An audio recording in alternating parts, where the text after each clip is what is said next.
So he's going to come out here in the second half and try an onside kick here from the get-go, down 10.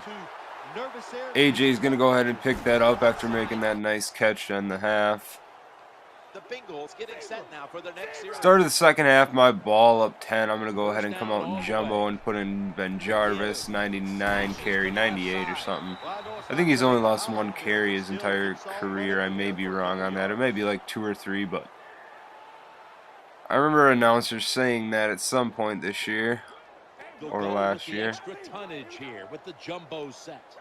And I wouldn't necessarily milk the clock against most people. I usually never do in the third quarter, but if you're going to come out and onside kick me and squib kick me, I'm going to go ahead and milk the clock, just the way I feel. Here, play action. I tried to get rid of it right away. It looked like I was going to be under some heat. That time it was not there. That's why we have another incompletion. Here, when I've been seeing this look, he's been bringing pressure with man-to-man, so I'm going to block 7 and have 3 routes that beat man-to-man. RB was probably open there. Got a 4th down play here. I'm going to come out of ace.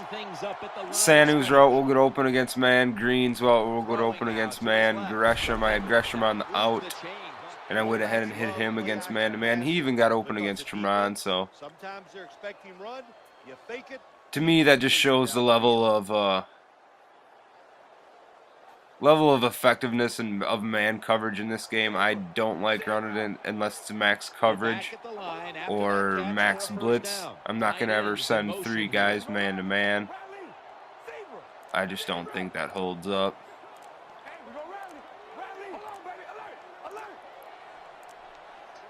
Audibling around here, trying to find the best spot to run the ball. Don't really find any room. I not only do that but to try to get more yards, obviously, with Ben Jarvis. I'm not going to be able to maneuver around with speed, but I try to avoid direct contact with some of their big hitters, avoid the fumble. 2nd and 15 is really not a problem. I have a lot of passes that I gained 15 yards on, 20 yards on plus, like that one to Green for the score there. Yeah, it is, Jim. We know that for sure now. I'll tell you this, not a doctor. I'm just saying from what I saw and looked at the replay, I know he's going to miss it. You know what? I like the Packers. I like them in past Maddens, but I feel like in this year's Madden, you need a defense that has a lot of hard hitters, a lot of speed, to cover ground, force fumbles, and I feel like the Packers got, they got some decent guys. But in terms of forcing a fumble, I'm going to only say Matthews is the only guy that's going to be able to big hit stick fumble you. I would say Burnett on occasion. Other than that, you'd be pretty hard pressed to find somebody. Bishop, but that's about it. I don't really like Bishop, to be honest, in this game. Here I'm going to go max cover 2 look here. And blitz 6. Kind of user a good portion of the field by myself, but hold it to a short gain, 4 or 5 yards maybe. There I had Lawson on the edge. 90 speed gets in there quick. 4th down play here.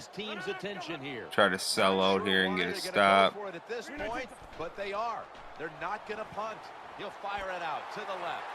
Goes ahead and hits that fade or streak to Jennings in the seam.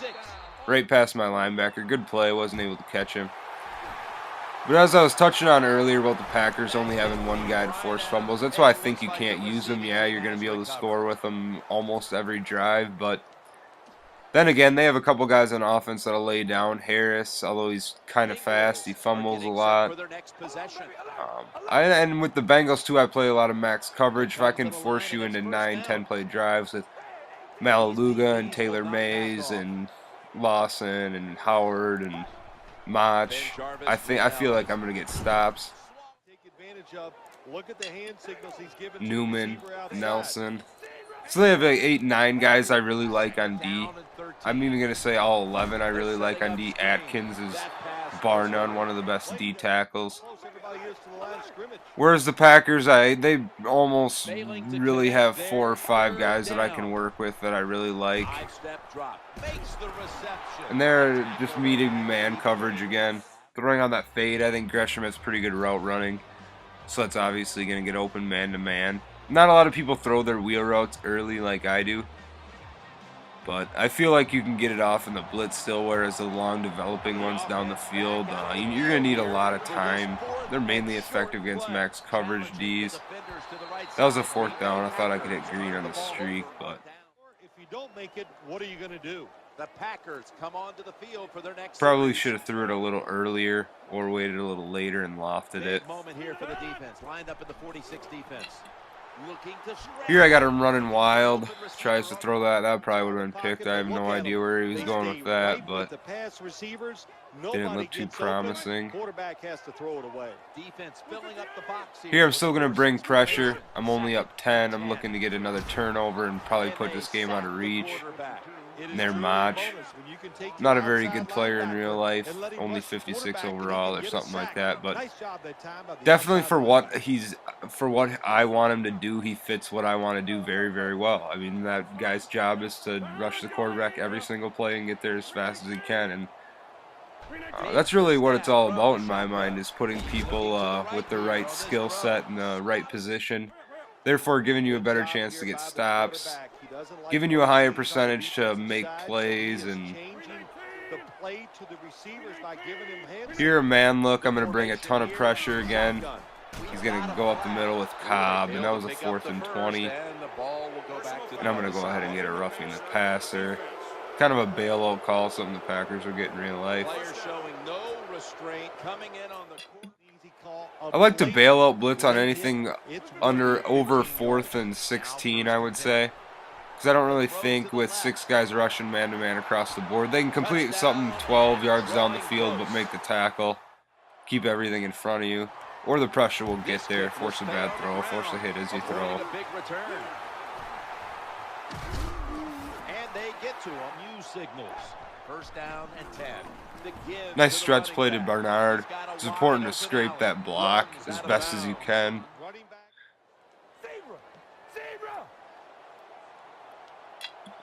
Nickel formation here for the defense. And like I tell a lot of people, if I'm talking to them, like here, pre-snap, just looking to see if that stretch is open. If it's open, sure, go ahead and hike it. I mean, you're trying to run the ball, milk the clock, and whatnot, but sometimes when their alignment is, they have their spread line and they're showing blitz and they're probably bringing a lot of pressure to the outside, that's probably going to blow up any outside run, any toss, any stretch. So I'd say not run the ball against them. Then I would say go to that deep pass, quick audible, and try to hit a seam route against zone. Otherwise, all of those get open against man. A lot of outs should be utilized, a lot of drags. You shouldn't run this exactly how I do. Obviously, I'm going to run stuff different than you. You're going to run different than the next guy up. So it's really important that you sprinkle in, filter in things you like, filter in things you don't like. Maybe add a play here. I really haven't tooled around too much in that playbook. I haven't, to be honest, in a non-conceited way. I don't really think I need to at this point. I really haven't been stopped enough to where I've needed to look for new offenses. Gonna go ahead and stay in that mid zone. He's having a hard time moving the ball against it, and there on a 3rd and 10. He's gonna hit Jennings with in the seam again, but I'm gonna go ahead and have immediate contact, and Jennings is gonna drop it.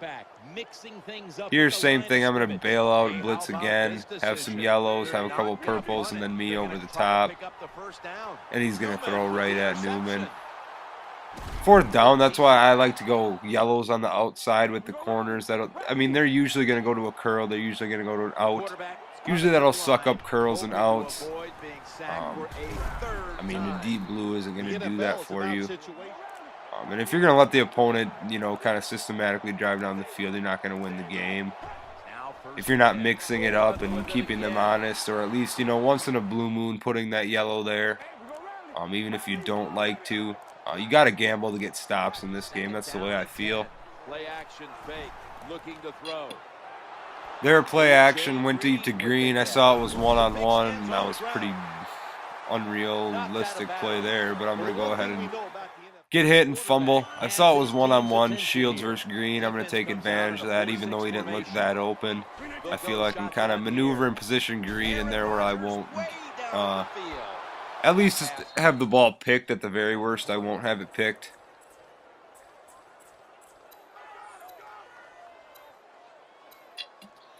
There, I saw he kind of attacked that side. It was Jordy against Newman. Kind of a mismatch, so I addressed that immediately. I put Jason Allen out there. 91, 90 speed, I think, but he's 6'1", so he can jump with Jordy. And then kind of be over the top with Nelson even yet, just in case. Go back to max coverage. Make him move the ball pretty slow. 2:30 left. Don't get beat over the top. Let him take 7-8 yard gains. That's fine with me at this point. And there he tries to do that. He's going to go ahead and stay in the pocket, and then Atkins is going to get in there. That was Malaluga. Excuse me. 2-minute warning. I jump into quarters. Audible down to that 4-6 look. More speed on the field. I think I have 7 corners. 2 linebackers and 1 defensive lineman, so 3 linebackers, 7 cornerbacks, and 1 D lineman. So a lot of speed on the field, and this is just max coverage. As you can see here, already 15 seconds have wasted since he snapped the ball. And there I kind of got bad luck. I thought Newman would have had a pick, but somehow goes through him, and Jordy gets the catch. Same thing here. I don't think he's going to continue to get throws like that. Already 35 seconds has ticked off the clock. He's going to want to complete one.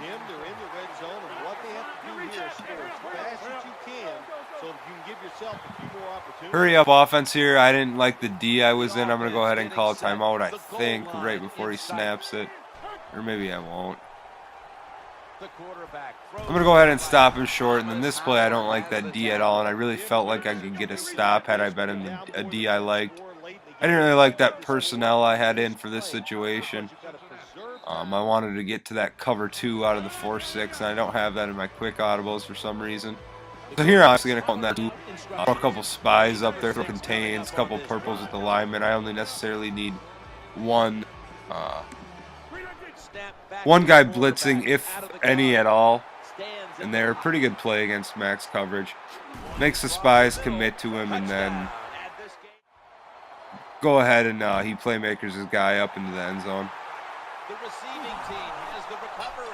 Jones is going to scoop up the onside kick for me, though, and I need to move the ball one time, and that'll be ball game. It's kind of a luxury to have Ben Jarvis out there with 98, 99 carry in a situation like this, to have that ball security. There. Especially Matthews, he got through untouched, got hit sticked. That could have been potentially a scoop and score or a turnover there.